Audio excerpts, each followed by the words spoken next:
The Monkey's Paw by W. Jacobs. Part 1. Outside, the night was cold and wet, but in the small living room, the curtains were closed and the fire burned brightly. Father and son were playing chess. The father, whose ideas about the game involved some very unusual moves, putting his king into such sharp and unnecessary danger that it even brought comment from the white-haired old lady knitting quietly by the fire. "Listen to the wind," said Mr. White, who, having seen a mistake that could cost him the game after it was too late, was trying to stop his son from seeing it. "I'm listening," said the son, seriously studying the board as he stretched out his hands. "Check." "I should hardly think he'll come tonight," said the father, with his hand held in the air over the board. "Mate," replied the son. "That's the worst of living so far out," cried Mr. White with a sudden and unexpected violence. "Of all the awful and out-of-the-way places to live in, this is the worst. Can't walk on the footpath without getting stuck in the mud, and the road's a river. I don't know what people are thinking about. I suppose they think it doesn't matter, because only 2 houses in the road have people in them." "Never mind, dear," said his wife calmly. "Perhaps you'll win the next one." Mr. White looked up sharply, just in time to see a knowing look between mother and son.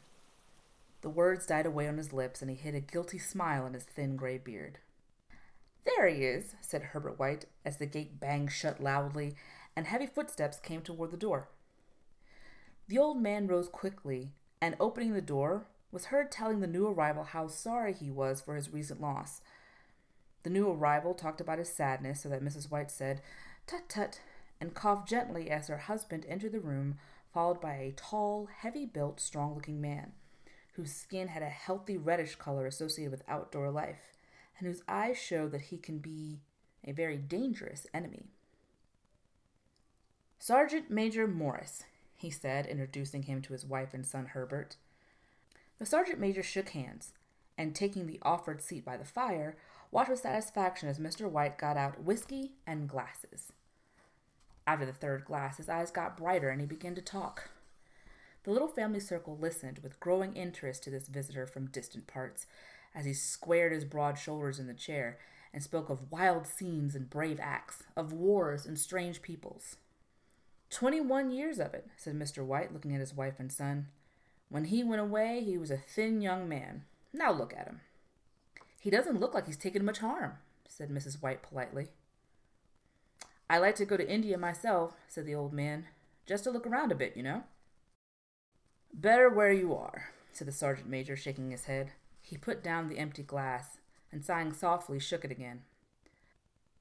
"I should like to see those old temples and fakirs, and the street entertainers," said the old man. "What was that you started telling me about the other day, about a monkey's paw or something, Morris?" "Nothing," the soldier said quickly. "At least nothing worth hearing." "Monkey's paw?" said Mrs. White curiously.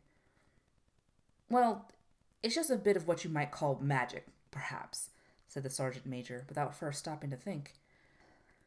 His 3 listeners leaned forward excitedly. Deep in thought, the visitor put his empty glass to his lips, and then set it down again. Mr. White filled it for him again. "To look at it," said the sergeant major, feeling about in his pocket, "it's just an ordinary little paw, dried to a mummy." He took something out of his pocket and held it out for them. Mrs. White drew back with a look of disgust, but her son, taking it, examined it curiously. "And what is there special about it?" asked Mr. White as he took it from his son, and having examined it, placed it upon the table. "It had a spell put on it by an old fakir," said the sergeant major, "a very holy man. He wanted to show that fate ruled people's lives, and that those who try to change it would be sorry. He put a spell on it so that 3 different men could each have 3 wishes from it." The way he told the story showed that he truly believed it, and his listeners became aware that their light laughter was out of place, and it hurt him a little. "Well, why don't you have 3, sir?" said Herbert cleverly. The soldier looked at him in a way that the middle-aged man usually looked at disrespectful youth. "I have," he said quietly, and his face whitened. "And did you really have the 3 wishes granted?" asked Mrs. White. "I did," said the sergeant major, and his glass tapped against his strong teeth. And has anyone else wished? Continued the old lady. The first man had his 3 wishes, yes, was the reply. I don't know what the first 2 were, but the third was for death, and that's how I got the paw. His voice was so serious the group fell quiet. If you've had your 3 wishes, it's no good to you now, Morris, said the old man at last. What do you keep it for? The soldier shook his head. Fancy, I suppose, he said slowly. I did have some idea of selling it, but I don't think I will. It has caused me enough trouble already. Besides, people won't buy. They think it's just a story, some of them, and those who think anything of it want to try it first and pay me afterward. If you could have another 3 wishes, said the old man, watching him carefully, would you have them? I don't know, said the other. I don't know. He took the paw, and holding it between his front finger and thumb, suddenly threw it upon the fire. Mr. White, with a slight cry, quickly bent down and took it off. Better let it burn, said the soldier sadly, but in a way that let them know he believed it to be true. If you don't want it, Morris, said the other, give it to me. I won't, said his friend with stubborn determination. I threw it on the fire. If you keep it, don't hold me responsible for what happens. Throw it on the fire like a sensible man. The other shook his head and examined his possession closely. How do you do it? He asked. Hold it up in your right hand and state your wish out loud so you can be heard, said the sergeant major. But I warn you of what might happen. Sounds like the Arabian Nights, said Mrs. White as she rose and began to set the dinner. Don't you think you might wish for 4 pair of hands for me? Her husband drew the talisman from his pocket, and all 3 laughed loudly as the sergeant major, with a look of alarm on his face, caught him by the arm. If you must wish, he demanded, wish for something sensible. Mr. White dropped it back in his pocket, and placing chairs, motioned his friend to the table. In the business of dinner, the talisman was partially forgotten, and afterwards the 3 sat fascinated as they listened to more of the soldier's adventures in India. If the tale about the monkey's paw is not more truthful than those that he's been telling, said Herbert as the door closed behind their guest, just in time to catch the last train, we shan't make much more of it. Did you give anything for it, father? Asked Mrs. White, watching her husband closely. A little, said he, coloring slightly. He didn't want it, but I made him take it, and he pressed me again to throw it away. Not likely, said Herbert with pretended horror. Why, we're going to be rich and famous and happy. Smiling, he said, wish to be king, father, to begin with. Then mother can't complain all the time. He ran quickly around the table, chased by the laughing Mrs. White, armed with a piece of cloth. Mr. White took the paw from his pocket and eyed it doubtfully. I don't know what to wish for, and that's a fact, he said slowly. It seems to me I've got all I want. If you only pay off the house, you'd be quite happy, wouldn't you? Said Herbert with his hand on his shoulder. Well, wish for 200 pounds. That'll just do it. His father, smiling with an embarrassed look up for his foolishness in believing the soldier's story, held up the talisman. Herbert, with a serious face, spoiled only by a quick smile to his mother, sat down at the piano and struck a few grand chords. I wish for 200 pounds, said the man clearly.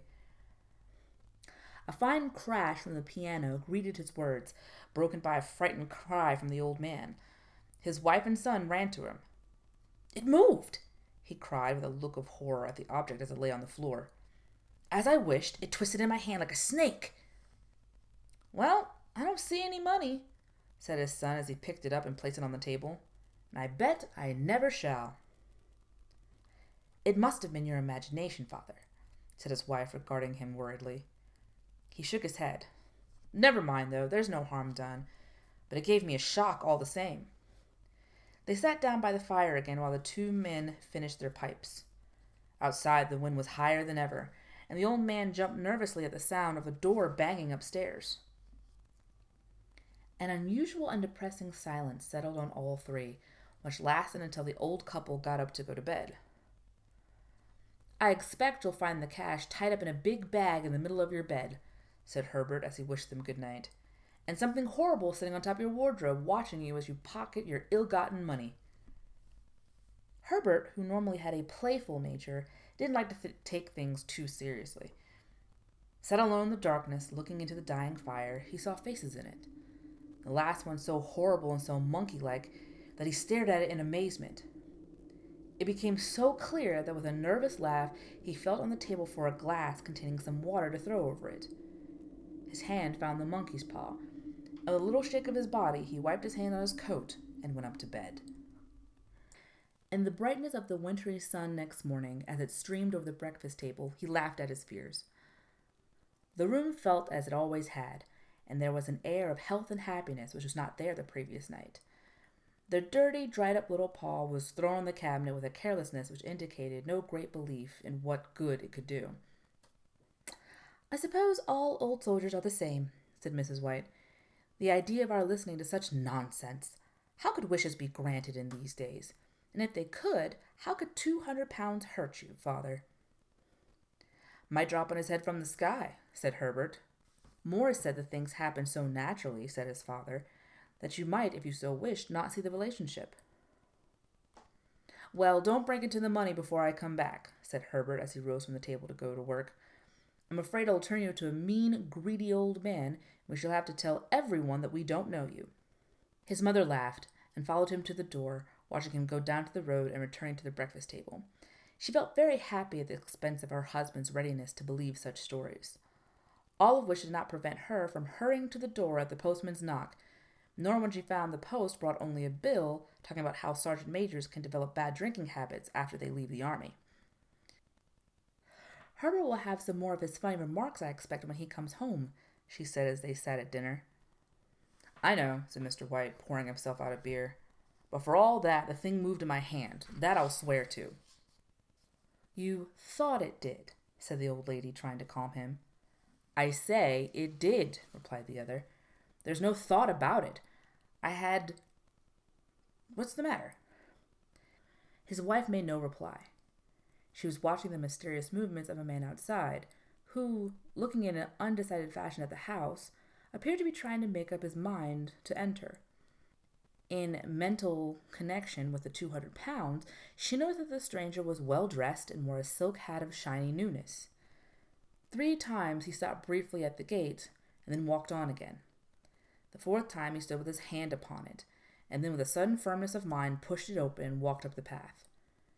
Mrs. White, at the same moment, placed her hands behind her, hurriedly untying the strings of her apron, and put it under the cushion of her chair. She brought the stranger, who seemed a little uncomfortable, into the room.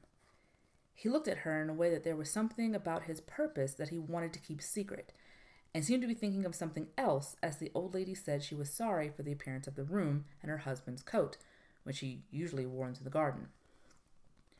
She then waited, as patiently as her sex would permit, for him to state his business. But he was at first strangely silent. "I was asked to call," he said at last, and bent down and picked a piece of cotton from his trousers. "I come from Ma and Megan's." The old lady jumped suddenly, as in alarm. "Is there anything the matter?" she asked breathlessly.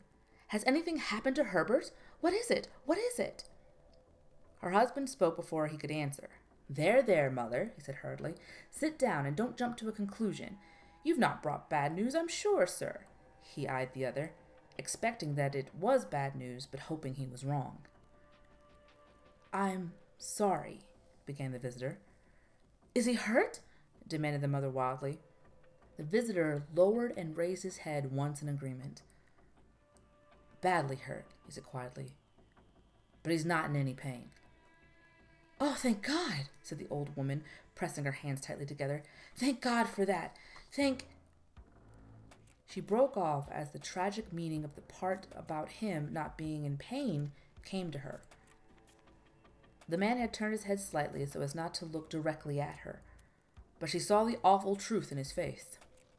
She caught her breath, and turning to her husband, who did not yet understand the man's meaning, laid her shaking hand on his.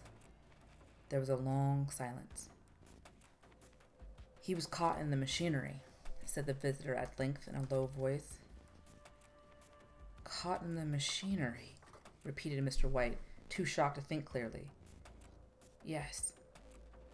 He sat staring out the window and taking his wife's hand between his own, pressed it as he used to when he was trying to win her love in a time before they were married, nearly 40 years ago.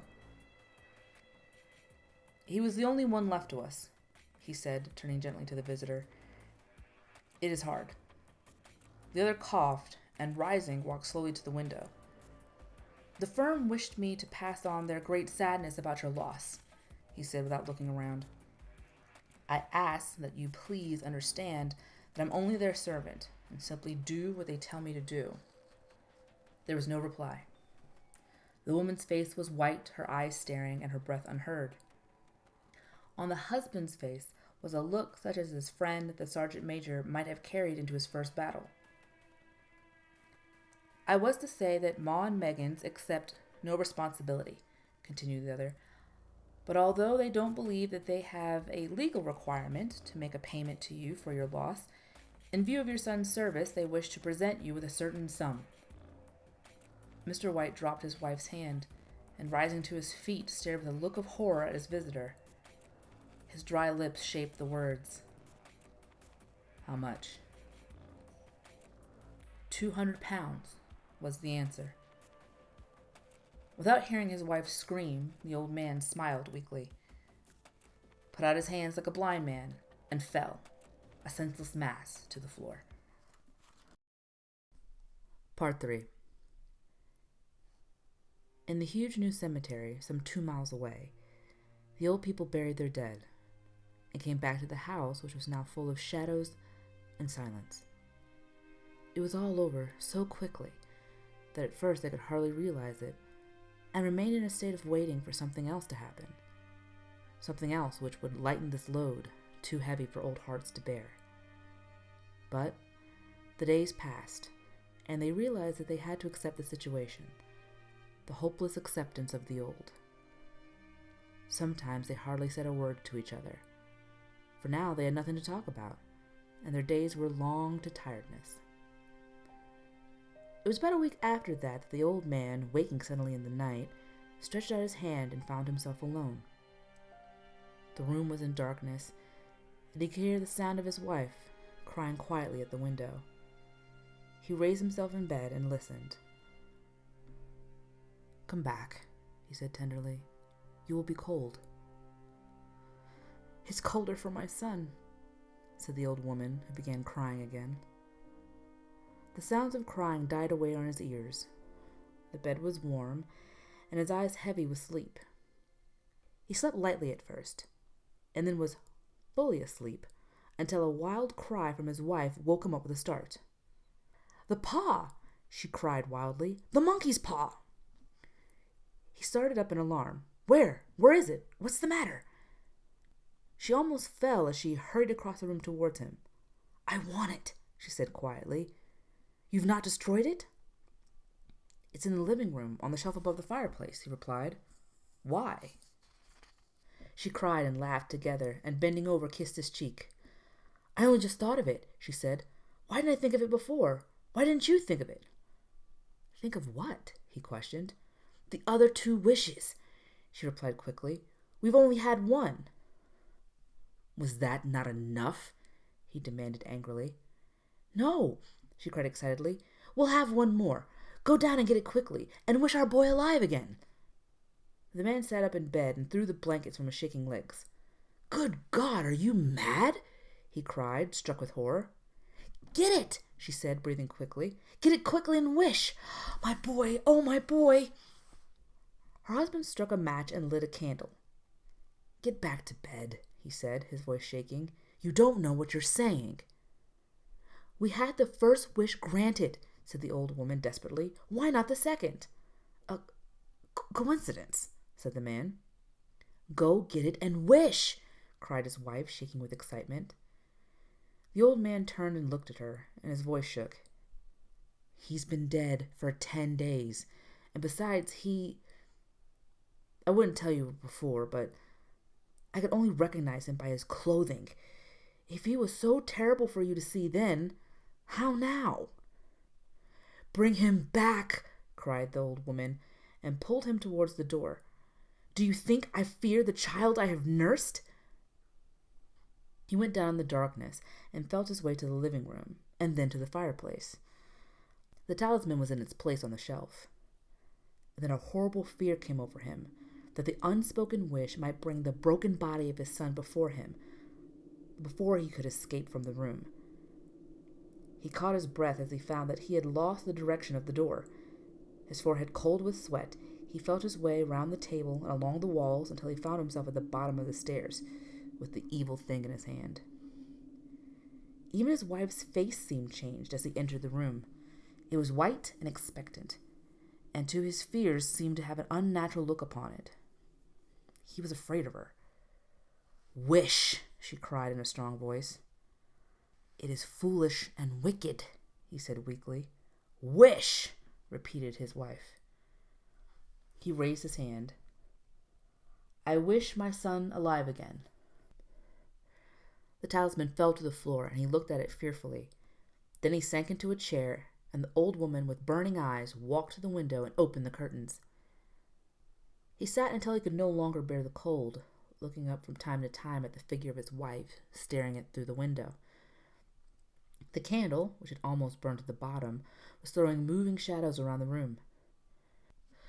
When the candle finally went out, the old man, with an unspeakable sense of relief at the failure of the talisman, went slowly back to his bed, and a minute afterwards the old woman came silently and lay without movement beside him. Neither spoke, but lay silently listening to the ticking of the clock. They heard nothing else other than the normal night sounds. The darkness was depressing. After lying for some time, building up his courage, the husband took the box of matches and, lighting one, went downstairs for another candle. At the foot of the stairs, the match went out, and he stopped to light another. And at the same moment, a knock sounded on the front door. It was so quiet it could only be heard downstairs, as if the one knocking wanted to keep their coming a secret. The matches fell from his hand. He stood motionless, not even breathing, until the knock was repeated. Then he turned and ran quickly back to his room and closed the door behind him. A third knock sounded through the house. "What's that?" cried the woman, sitting up quickly. "A rat," said the old man shakily. "A rat. It passed me on the stairs." His wife sat up listening. A loud knock echoed through the house. "It's Herbert!" she screamed. "It's Herbert!" She ran to the door, but her husband was there before her, catching her by the arm, held her tightly. "What are you going to do?" he asked in a low, scared voice. "It's my boy! It's Herbert!" she cried, struggling automatically. "I forgot. It was 2 miles away. What are you holding me for? Let go! I must open the door." "For God's sakes, don't let it in!" cried the old man, shaking with fear. "You're afraid of your own son," she cried, struggling. "Let me go!" "I'm coming, Herbert! I'm coming!" There was another knock, and another. The old woman with the sudden pull broke free and ran from the room. Her husband followed to the top of the stairs and called after her as she hurried down. He heard the chain pulled back and the bottom lock open, and the old woman's voice, desperate and breathing heavily. "The top lock!" she cried loudly. "Come down! I can't reach it!" But her husband was on his hands and knees, feeling around wildly on the floor in search of the paw. If only he could find it before the thing got inside. The knocks came very quickly now, echoing through the house, and he heard the noise of his wife moving a chair and putting it against the door. He heard the movement of the lock as she began to open it, and at the same moment he found the monkey's paw and frantically breathed his third and last wish. The knocking stopped suddenly, although the echoes of it were still in the house. He heard the chair pulled back and the door opened. A cold wind blew up the staircase, and a long, loud cry of disappointment and pain from his wife gave him the courage to run to her side, and then to the gate. The streetlight opposite shone on a quiet and deserted road.